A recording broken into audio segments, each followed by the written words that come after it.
Every story has an ending, but it's the beginning that starts the story. I was born without trauma or complications. According to my dad, I was a perfect and most precious baby in the nursery.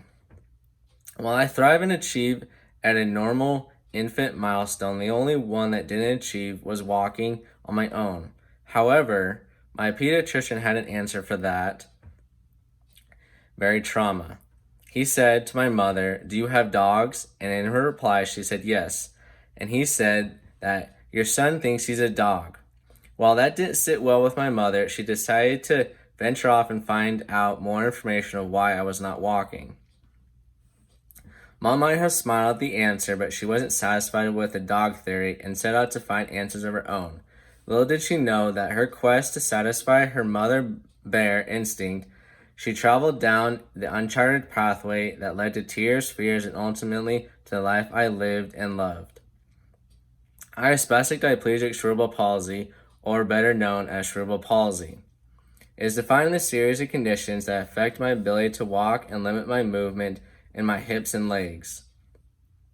While I wear leg braces and use a wheelchair to reach the desired destinations, I still have to worry about falling down without moment's notice.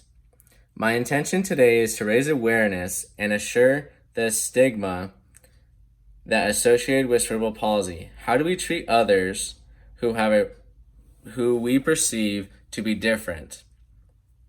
I guarantee that those of us with cerebral palsy want to be treated the same as everyone else, but we also want a fighting chance to find happiness and success in life.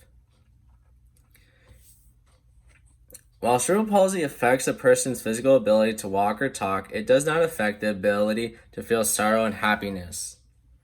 Everyone wants to find inner peace within themselves and other success with those around us. The statistics surrounding cerebral palsy might sound foreboding, with 1 out of every 325 infants born with a physical disability in which there is no cure. However, there is hope.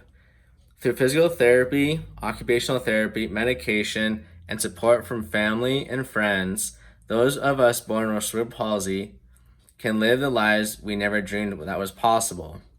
Questions still remain. Should we determine how we treat others by the way they walk? Moreover, how do we treat others that use a wheelchair walker or leg braces to walk? As the world continues to grow smaller by the day, we must learn to accept others as the way they are and the way they walk and the way they used to walk around. There is a quote by Booker T. Washington which has become the motto that I live my life by, which states, "I have learned that success is to be measured not by much by the position that one has reached in life as by the obstacles which he has had to overcome while trying to be successful."